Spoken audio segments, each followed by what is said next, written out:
Hi everyone, welcome to my channel. My name is Natasha. I'm currently finishing my master in Jungian and Post-Jungian thought, and that comes also from a deep desire of sharing the things that I learn and that I love to learn and to talk about. I decided to start creating the channel so you also have the chance to know Alchemisa, which is my project, is a school of self-development and empowering, especially for women, but of course everybody that is curious and has an open mind and like to learn more about yourself, you're more than welcome. So I thought about different versions of this video and how we should start, and what would be the most interesting thing to start from talking about Jung. Because if you look on YouTube, because I have searched for more content about Jung because I wanted to learn more about him, I not necessarily like the things that I found. I think there is very little explained about Jung at this point in the internet yet.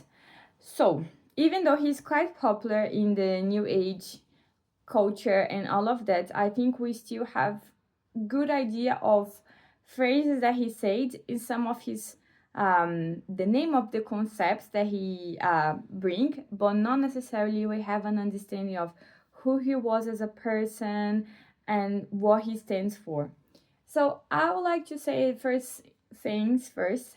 Jung, it was a man of his time. That means he had his mind shaped by the society that he was living.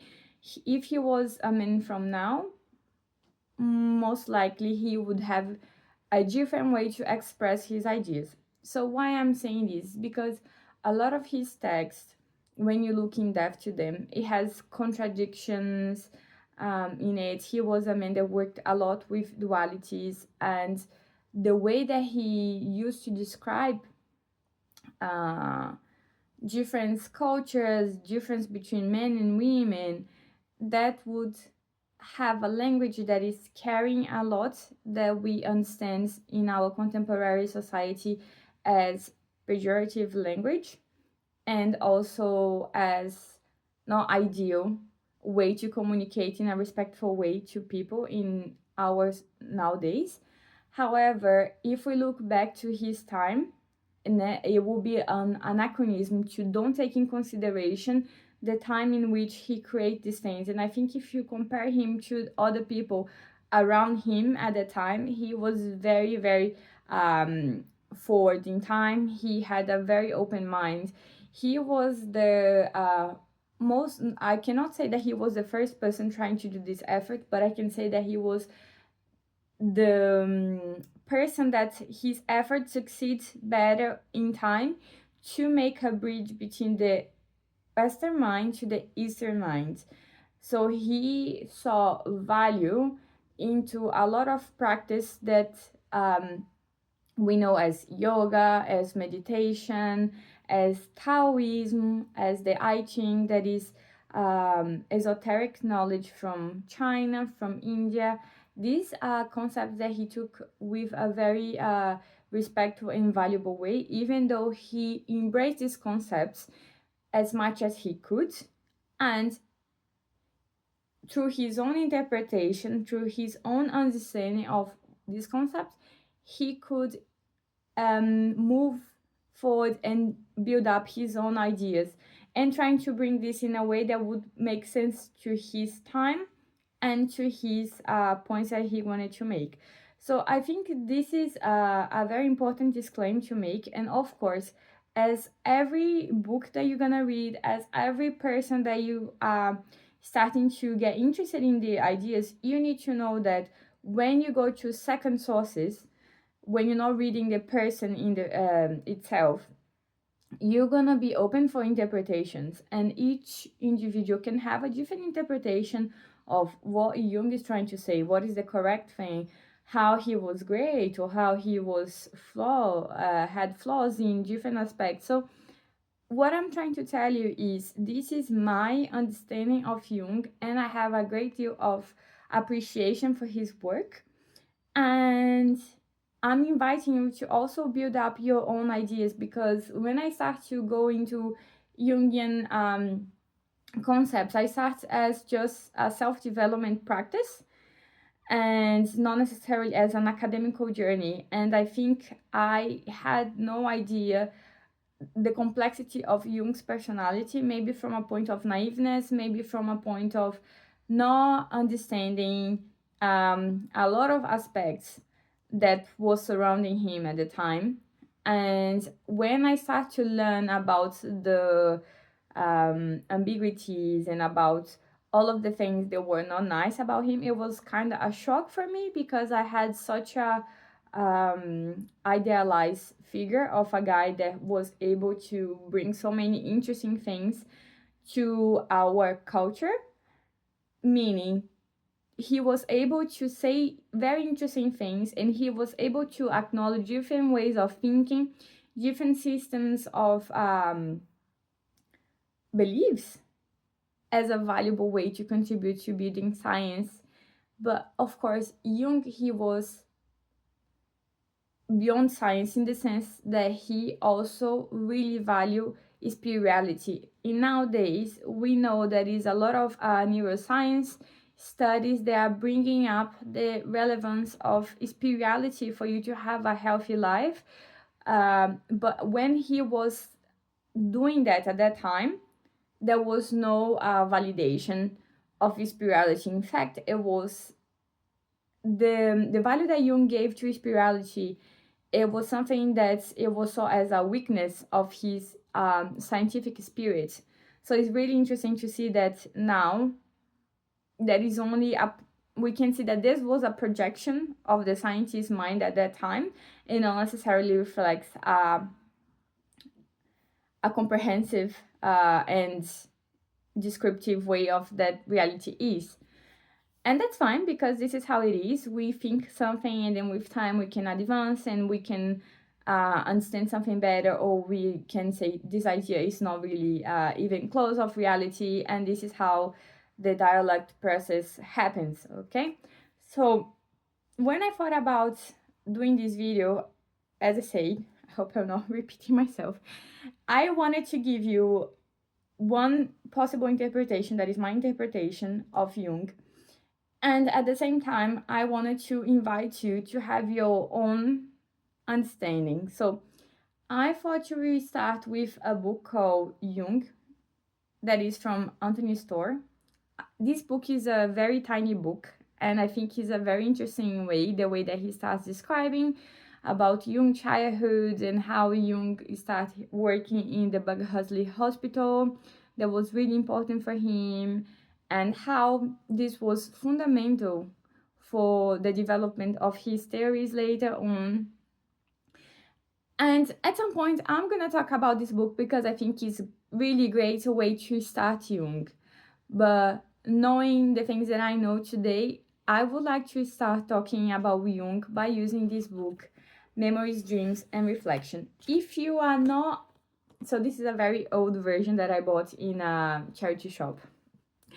So when you are learning about Jung, there is different things that is important to say. For example, a lot of his works, they are condensed together in different volumes that is called collective works from Jung.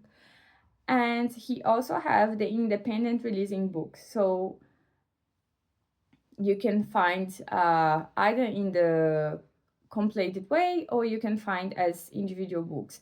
And Memories, Dreams, and Reflections is a book that he wrote when he was older, and is self-biography, as a self-biography in which he was trying to look back and reflect to his own mind and his own time. So in this book, Memories, Dream, and Reflection, what I would like to highlight to you is one chapter here. That is the chapter 10. The name of the chapter is Visions. And this is a chapter that he's gonna write about one of the experience that he has, that he nearly died. And he starts to have hallucinations. He starts to have visions in his mind. And when he's having that, he starts to describe that kind of his body, his soul actually was on outside of the earth, and he could see things from above, and that he felt that he was being called in to die. And when he was going through this process, a doctor of his show up and say, you cannot die, people still need you, you need to make sense of this and come back together. So he came back to life, and then he describes I'm sorry, that a lot of his experience that he had there made him realize that time is a temporal, there is no such a thing as the fragmental of time. He could understand that the process of individuation for him got to a next level, because in this experience it was a literal and a symbolical death for him, and that means that he could access different layers and acknowledge different parts of himself, and that led him to have this better understanding of reality according to his terms, and he could understand better himself. And he says that he's achieved a level of oneness with the source, and that he comes to a state of surrender and acceptance through to the reality it is. He stops fighting and saying it should be in a different way. He goes to this state of inner peace. And I found this really beautiful and really touched me as well when he started talking about a vision that he has from Emma, that was his wife and at this point has already passed away. And I find that really beautiful because he's kind of describing her in her youth time and when they fall in love and all of these things. And I think he's an interesting text because it brings a lot of the power of spirituality for Jung. And this is something that I find really beautiful. Jung understood the spirituality not as a devotion to an external source. It could be, but not necessarily it means that. In fact, spirituality will be a process of self-development, of self-discovery. It's a process of learning who you are. And that is another word for what he says. That is a process of individuation. That is a process of becoming. And another thing that he says that I really like on this is he says that something else too came to me from my awareness. I might formulate it as an affirmation of things as they are, an unconditional yes to what is, without subjective protest, acceptance of the conditions of existence as I see them and I understand them, accepting of my own nature as I happen to be. At the beginning of my illness, I had the feeling that there was something wrong with my attitude, and that I was some extent responsible for that mischief. But when one follows the path of individuation, when one lives its own life, one must take mistakes into bargain. Life would not be completed without them.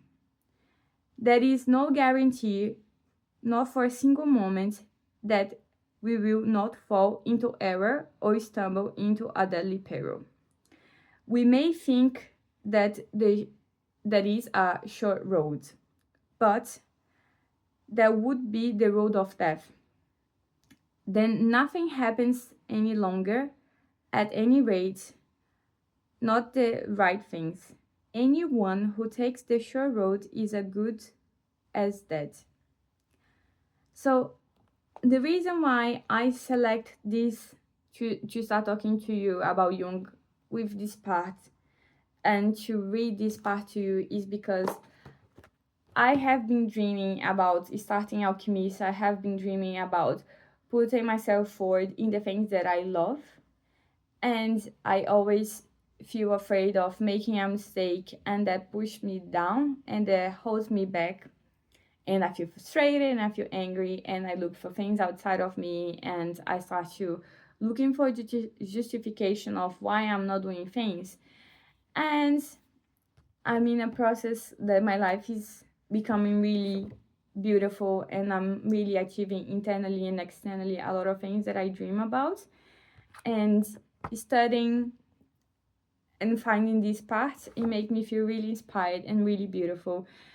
And this is why I decided to come here and to talk to you. So what I hope that you have as a takeaway from this video is that, first, always be curious and open mind about whatever you like, so you can build your own understanding and perspective.